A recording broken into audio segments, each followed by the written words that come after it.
The Judge's House by Bram Stoker and read by Chris Halton. When the time for his examination drew near, Malcolm Malcolmson made up his mind to go somewhere to read by himself.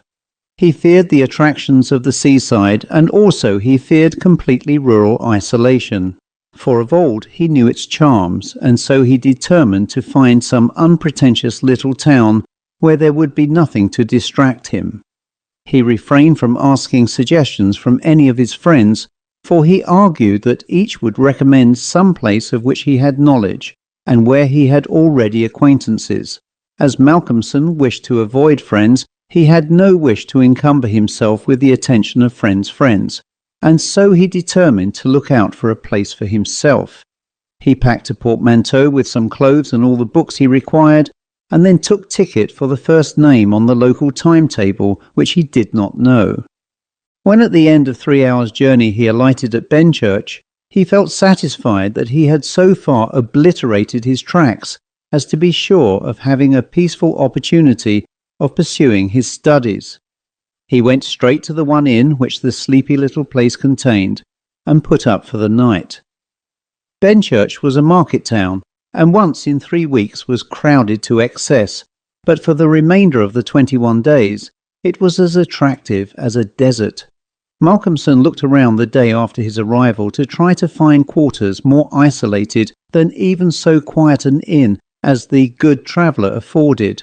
There was only one place which took his fancy, and it certainly satisfied his wildest ideas regarding quiet. In fact, quiet was not the proper word to apply to it. Desolation was the only term conveying any suitable idea of its isolation.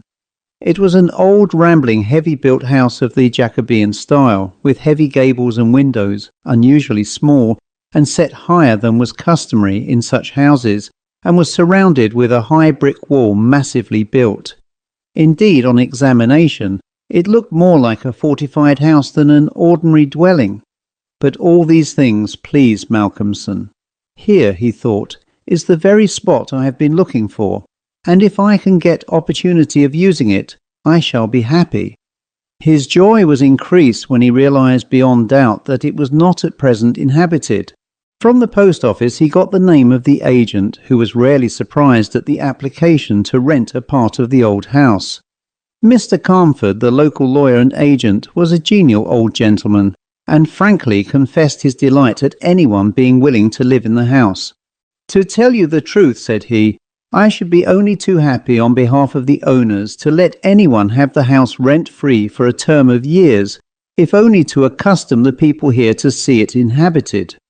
It has been so long empty that some kind of absurd prejudice has grown up about it, and this can be best put down by its occupation, if only," he added with a sly glance at Malcolmson, "by a scholar like yourself, who wants its quiet for a time." Malcolmson thought it needless to ask the agent about the absurd prejudice. He knew he would get more information if he should require it on that subject from other quarters. He paid his 3 months' rent, got a receipt and the name of an old woman who would probably undertake to do for him, and came away with the keys in his pocket. He then went to the landlady of the inn, who was a cheerful and most kindly person, and asked her advice as to such stores and provisions as he would be likely to require. She threw up her hands in amazement when he told her where he was going to settle himself. "Not in the Judge's House," she said, and grew pale as she spoke. He explained the locality of the house, saying that he did not know its name. When he had finished, she answered, "Aye, sure enough, the very place. It is the Judge's House, sure enough." He asked her to tell him about the place, why so called, and what there was against it. She told him that it was so called locally because it had been many years before. How long she could not say, as she was herself from another part of the country. But she thought it must have been 100 years or more, the abode of a judge who was held in great terror on account of his harsh sentences and his hostility to prisoners at assizes. As to what there was against the house itself, she could not tell. She had often asked, but no one could inform her. But there was a general feeling that there was something, and for her own part she would not take all the money in Drinkwater's bank, and stay in the house an hour by herself. Then she apologized to Malcolmson for her disturbing talk. "It is too bad of me, sir, and you, and a young gentleman too, if you will pardon me saying it, going to live there all alone. If you were my boy, and you'll excuse me for saying it, you wouldn't sleep there a night, not if I had to go there myself and pull the big alarm bell that's on that roof." The good creature was so manifestly in earnest and was so kindly in her intentions that Malcolmson, although amused, was touched. He told her kindly how much he appreciated her interest in him, and added, "But my dear Mrs. Witham, indeed you need not be concerned about me. A man who is reading for the mathematical tripos has too much to think of to be disturbed by any of these mysterious somethings, and his work is of too exact and prosaic a kind to allow of his having any corner in his mind for mysteries of any kind. Harmonical progression, permutations and combinations, and elliptic functions have sufficient mysteries for me."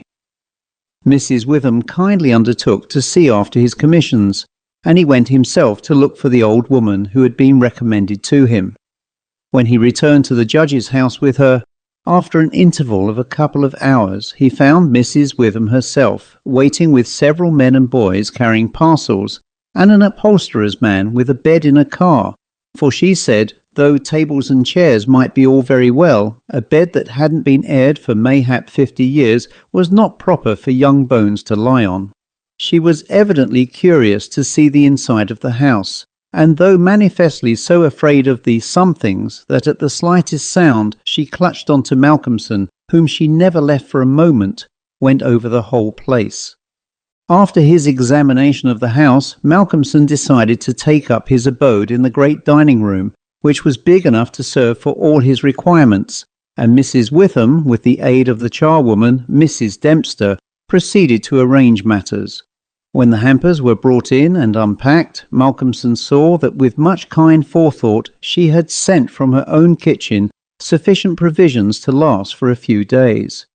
Before going, she expressed all sorts of kind wishes, and at the door turned and said, "And perhaps, sir, as the room is big and draughty, it might be well to have one of those big screens put round your bed at night. Though, truth to tell, I would die myself if I were to be so shut in with all kinds of things that put their heads around the sides or over the top and look on me."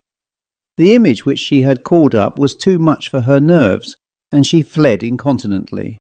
Mrs. Dempster sniffed in a superior manner as the landlady disappeared, and remarked that for her own part she wasn't afraid of all the bogies in the kingdom. "I'll tell you what it is, sir," she said. "Bogies is all kinds and sorts of things, except bogies. Rats and mice and beetles and creaky doors and loose slates and broken panes and stiff drawer handles that stay out when you pull them and then fall down in the middle of the night. Look at the wainscot of the room. It is old, hundreds of years old. Do you think there's no rats and beetles there? And do you imagine, sir, that you won't see none of them? Rats is bogies, I tell you, and bogies is rats, and don't you get to think anything else." "Mrs. Dempster," said Malcolmson gravely, making her a polite bow, "you know more than a senior wrangler. And let me say that as a mark of esteem for your indubitable soundness of head and heart, I shall, when I go, give you possession of this house and let you stay here by yourself for the last 2 months of my tenancy, for 4 weeks will serve my purpose." "Thank you kindly, sir," she answered, "but I couldn't sleep away from home a night. I am in Greenhouse Charity, and if I slept a night away from my rooms, I should lose all I have got to live on. The rules is very strict, and there's too many watching for a vacancy for me to run any risks in the matter. Only for that, sir, I'd gladly come here and attend on you altogether during your stay."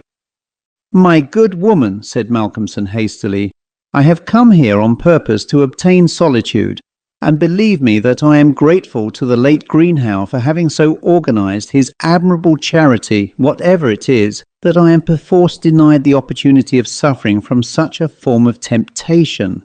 St. Anthony himself could not be more rigid on the point." The old woman laughed harshly.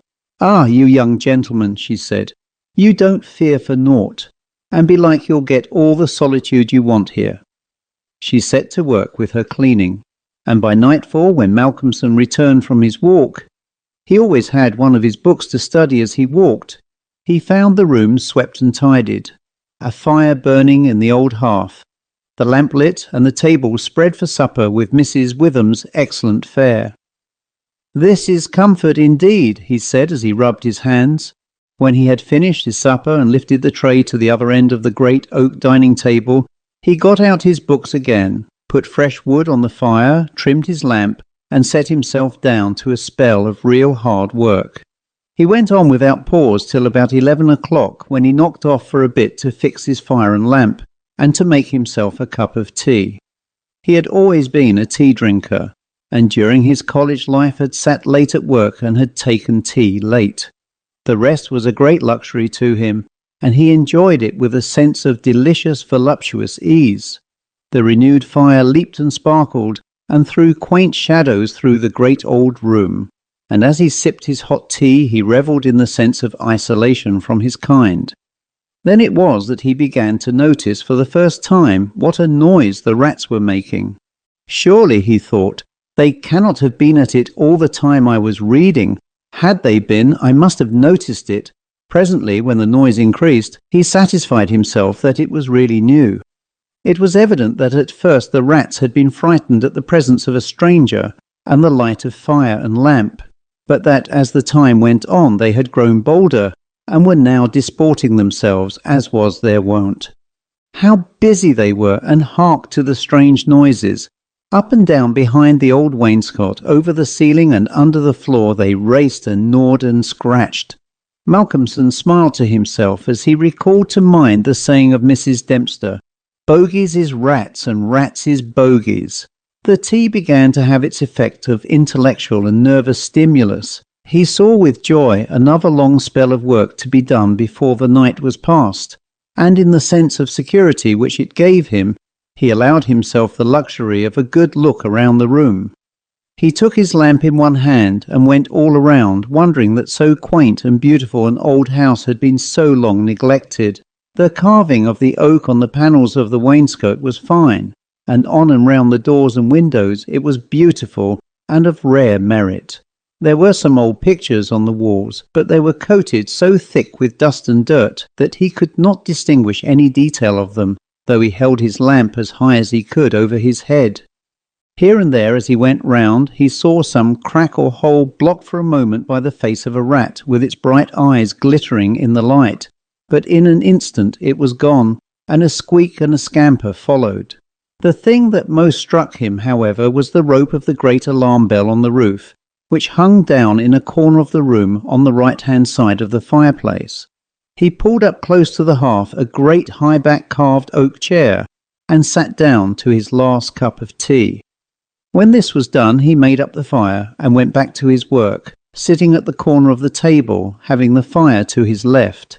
For a little while the rats disturbed him somewhat with their perpetual scampering, but he got accustomed to the noise as one does to the ticking of a clock, or to the roar of moving water, and he became so immersed in his work that everything in the world, except the problem which he was trying to solve, passed away from him.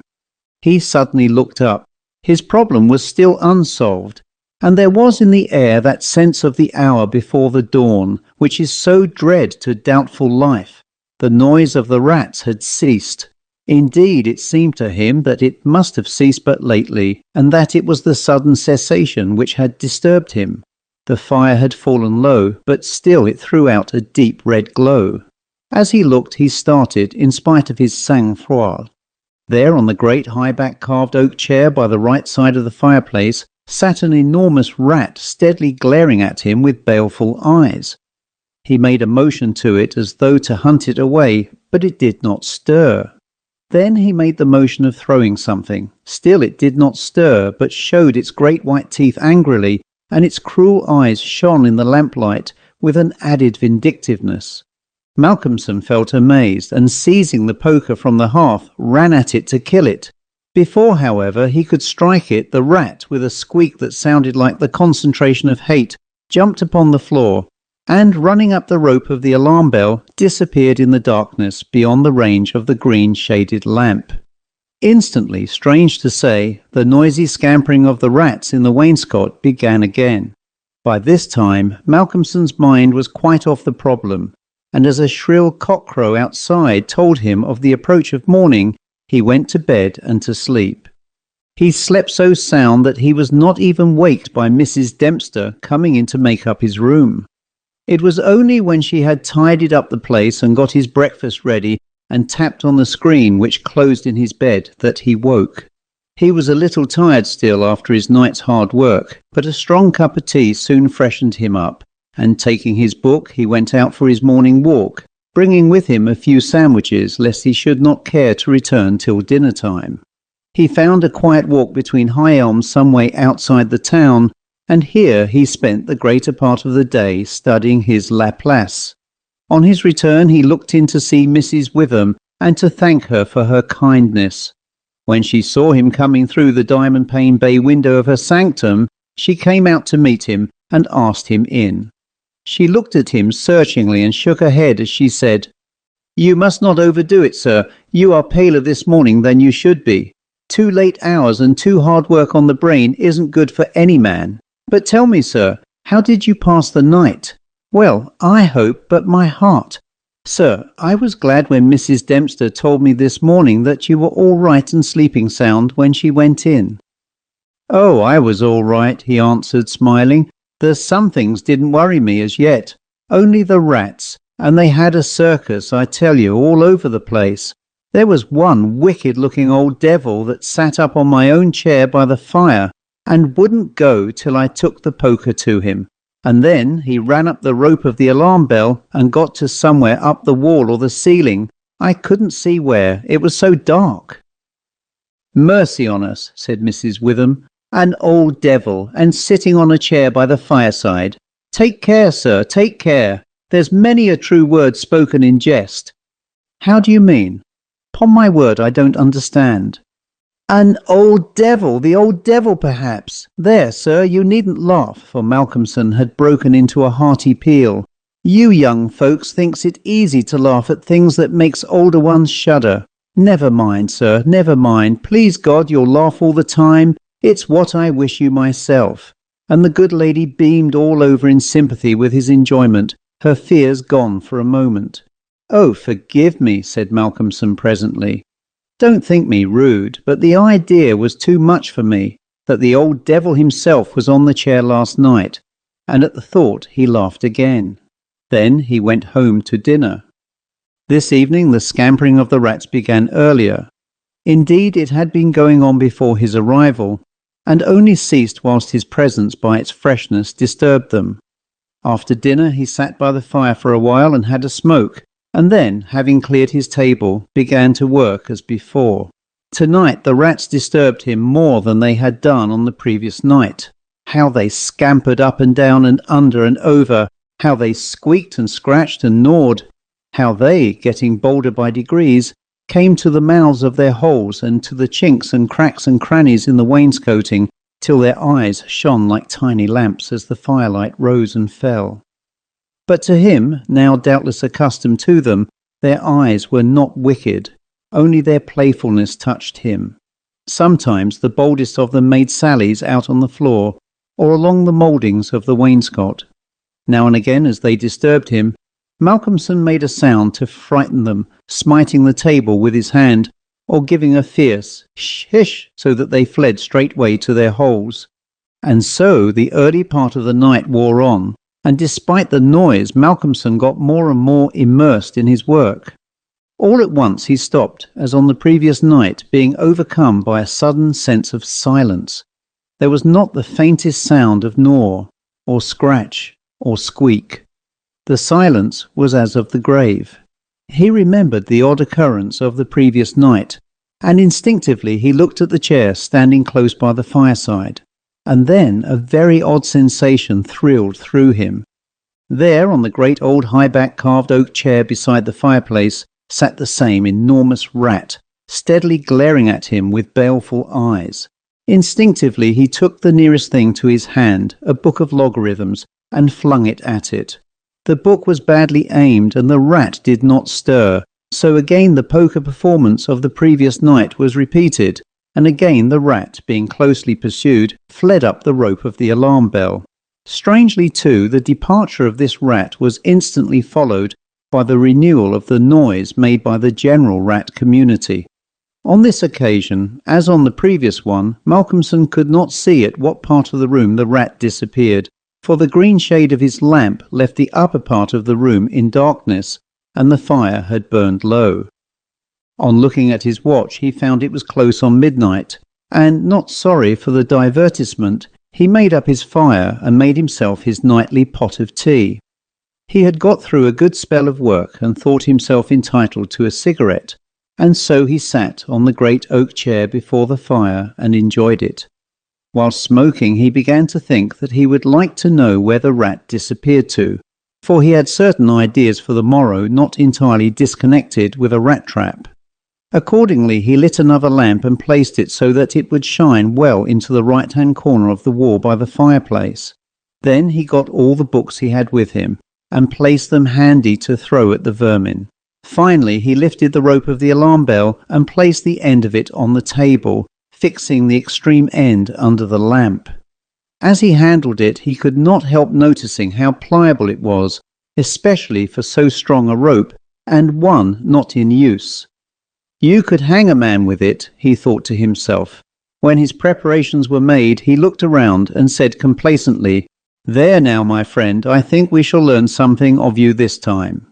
He began his work again, and though as before, somewhat disturbed at first by the noise of the rats, soon lost himself in his propositions and problems. Again he was called to his immediate surroundings suddenly. This time it might not have been the sudden silence only which took his attention. There was a slight movement of the rope and the lamp moved. Without stirring, he looked to see if his pile of books was within range, and then cast his eye along the rope. As he looked, he saw the great rat drop from the rope on the oak armchair, and sit there glaring at him. He raised a book in his right hand, and taking careful aim, flung it at the rat. The latter, with a quick movement, sprang aside and dodged the missile. He then took another book and a third, and flung them one after another at the rat, but each time unsuccessfully. At last, as he stood with the book poised in his hand to throw, the rat squeaked and seemed afraid. This made Malcolmson more than ever eager to strike, and the book flew and struck the rat a resounding blow. It gave a terrified squeak, and turning on his pursuer a look of terrible malevolence, ran up the chair back and made a great jump to the rope of the alarm bell and ran up it like lightning. The lamp rocked under the sudden strain, but it was a heavy one and did not topple over. Malcolmson kept his eyes on the rat, and saw it by the light of the second lamp leap to a moulding of the wainscot, and disappear through a hole in one of the great pictures which hung on the wall, obscured and invisible through its coating of dirt and dust. "I shall look up my friend's habitation in the morning," said the student as he went over to collect his books. "The third picture from the fireplace, I shall not forget." He picked up the books one by one, commenting on them as he lifted them. Conic sections he does not mind, nor cycloidal oscillations, nor the Principia, nor quaternions, nor thermodynamics. Now for the book that fetched him. Malcolmson took it up and looked at it. As he did so, he started. A sudden pallor overspread his face. He looked round uneasily and shivered slightly as he murmured to himself, "The Bible my mother gave me. What an odd coincidence." He sat down to work again, and the rats in the wainscot renewed their gambols. They did not disturb him, however. Somehow their presence gave him a sense of companionship. But he could not attend to his work, and after striving to master the subject on which he was engaged, gave it up in despair, and went to bed as the first streak of dawn stole in through the eastern window. He slept heavily but uneasily, and dreamed much, and when Mrs. Dempster woke him late in the morning, he seemed ill at ease, and for a few minutes did not seem to realize exactly where he was. His first request rather surprised the servant. "Mrs. Dempster, when I am out today, I wish you would get the steps and dust or wash those pictures, especially that one, the third from the fireplace. I want to see what they are." Late in the afternoon, Malcolmson worked at his books in the shaded walk, and the cheerfulness of the previous day came back to him as the day wore on, and he found that his reading was progressing well. He had worked out to a satisfactory conclusion all the problems which had as yet baffled him, and it was in a state of jubilation that he paid a visit to Mrs. Witham at the Good Traveller. He found a stranger in the cosy sitting room with the landlady, who was introduced to him as Dr. Thornhill. She was not quite at ease, and this, combined with the doctor's plunging at once into a series of questions, made Malcolmson come to the conclusion that his presence was not an accident, so without preliminary he said, "Dr. Thornhill, I shall with pleasure answer you any question you may choose to ask me, if you will answer my one question first." The doctor seemed surprised, but he smiled and answered at once, "Done. What is it? Did Mrs. Witham ask you to come here and see me and advise me?" Dr. Thornhill for a moment was taken aback, and Mrs. Witham got fiery red and turned away. But the doctor was a frank and ready man, and he answered at once and openly, "She did, but she didn't intend you to know it. I suppose it was my clumsy haste that made you suspect. She told me that she did not like the idea of your being in that house all by yourself, and that she thought you took too much strong tea. In fact, she wants me to advise you, if possible, to give up the tea in the very late hours. I was a keen student in my time, so I suppose I may take the liberty of a college man, and, without offence, advise you not quite as a stranger." Malcolmson, with a bright smile, held out his hand. "Shake, as they say in America," he said. "I must thank you for your kindness, and Mrs. Witham too, and your kindness deserves a return on my part. I promise to take no more strong tea, no tea at all till you let me, and I shall go to bed tonight at 1 o'clock at latest. Will that do?"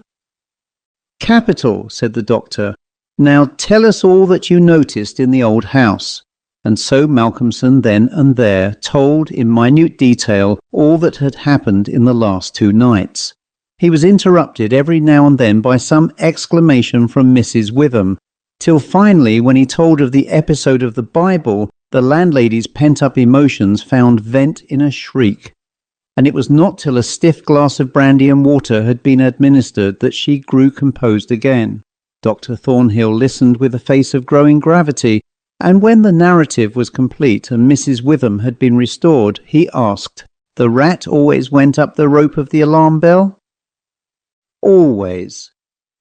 "I suppose you know," said the doctor after a pause, "what the rope is?" "No." "It is," said the doctor slowly, "the very rope which the hangman used for all the victims of the judge's judicial rancour." Here he was interrupted by another scream from Mrs. Witham, and steps had to be taken for her recovery. Malcolmson, having looked at his watch and found that it was close to his dinner hour, had gone home before her complete recovery. When Mrs. Witham was herself again, she almost assailed the doctor with angry questions as to what he meant by putting such horrible ideas into the poor young man's mind. "He has quite enough there already to upset him," she added. Dr. Thornhill replied, "My dear madam, I had a distinct purpose in it. I wanted to draw his attention to the bell rope and to fix it there. It may be that he is in a highly overwrought state and has been studying too much, although I am bound to say that he seems as sound and healthy a young man, mentally and bodily, as ever I saw. But then the rats, and that suggestion of the devil." The doctor shook his head and went on. "I would have offered to go and stay the first night with him, but I felt sure it would have been a cause of offence. He may get in the night some strange fright or hallucination, and if he does, I want him to pull that rope. All alone as he is, it will give us warning, and we may reach him in time to be of service. I shall be sitting up pretty late tonight and shall keep my ears open. Do not be alarmed if Benchurch gets a surprise before morning." "Oh, doctor, what do you mean? What do you mean?" "I mean this, that possibly, nay, more probably, we shall hear the great alarm bell from the judge's house tonight." And the doctor made about as effective an exit as could be thought of.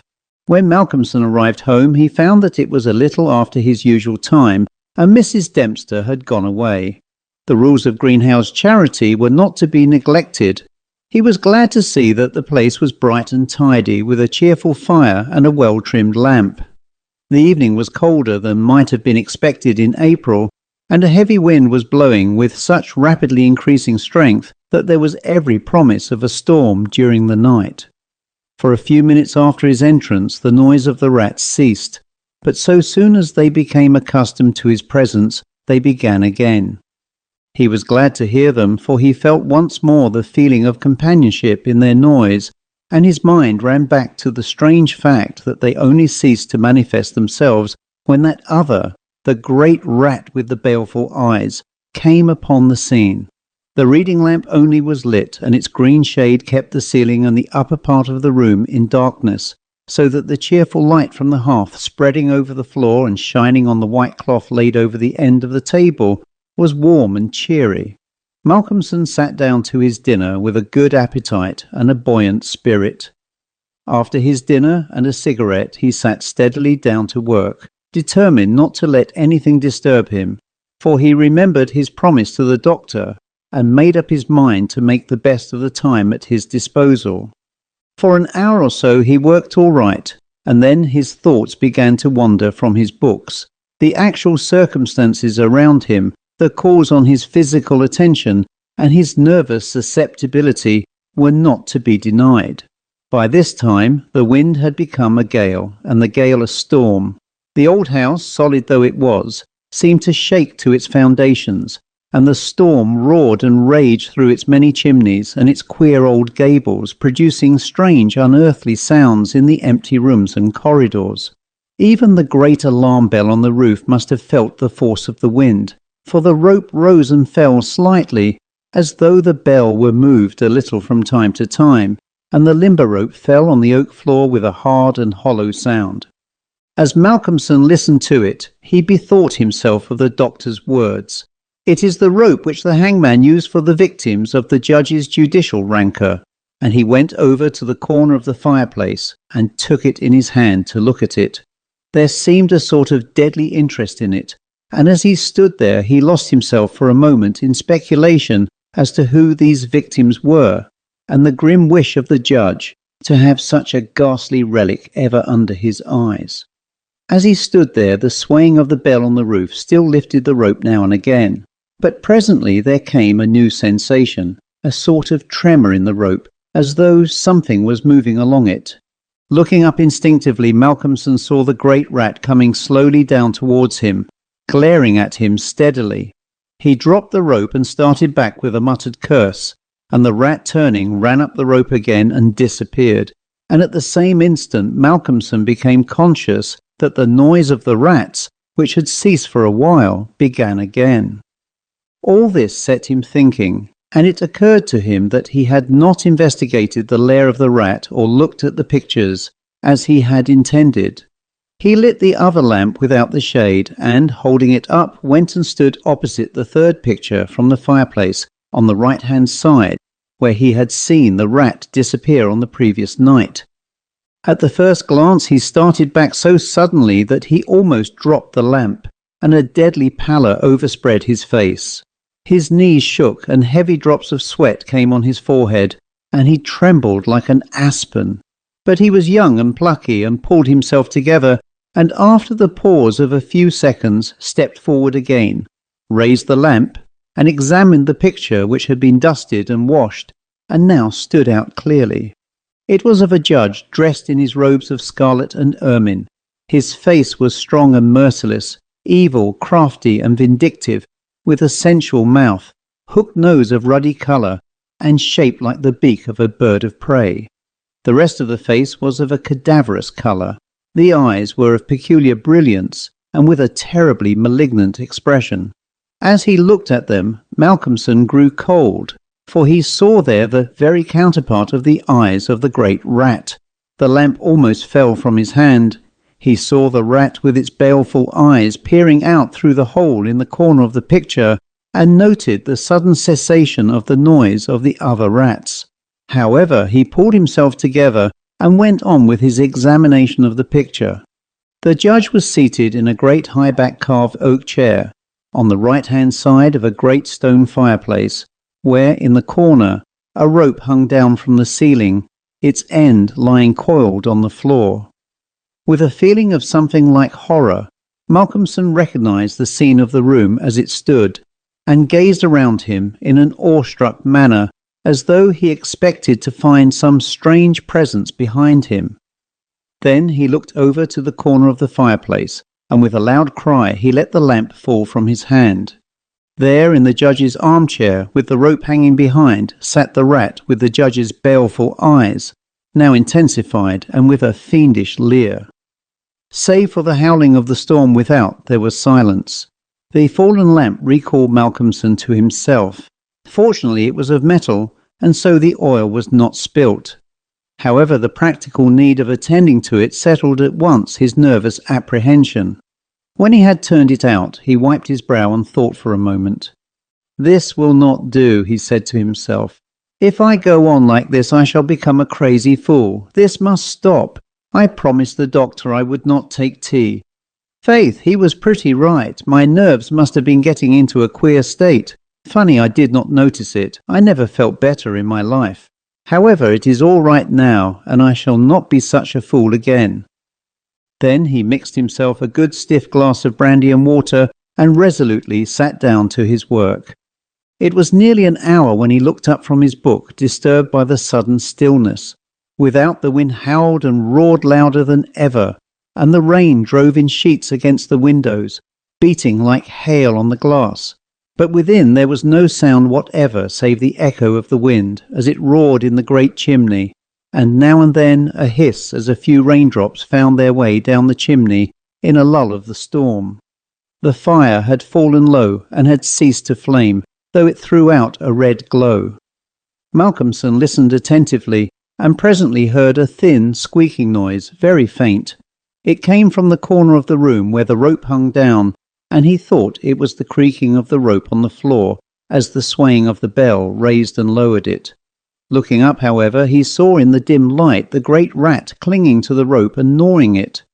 The rope was already nearly gnawed through. He could see the lighter colour where the strands were laid bare. As he looked, the job was completed, and the severed end of the rope fell clattering on the oaken floor, whilst for an instant the great rat remained like a knob or tassel at the end of the rope, which now began to sway to and fro. Malcolmson felt for a moment another pang of terror as he thought that now the possibility of calling the outer world to his assistance was cut off, but an intense anger took its place, and seizing the book he was reading, he hurled it at the rat. The blow was well aimed, but before the missile could reach him, the rat dropped off and struck the floor with a soft thud. Malcolmson instantly rushed over towards him, but it darted away and disappeared in the darkness of the shadows of the room. Malcolmson felt that his work was over for the night, and determined then and there to vary the monotony of the proceedings by a hunt for the rat, and took off the green shade of the lamp so as to ensure a wider spreading light.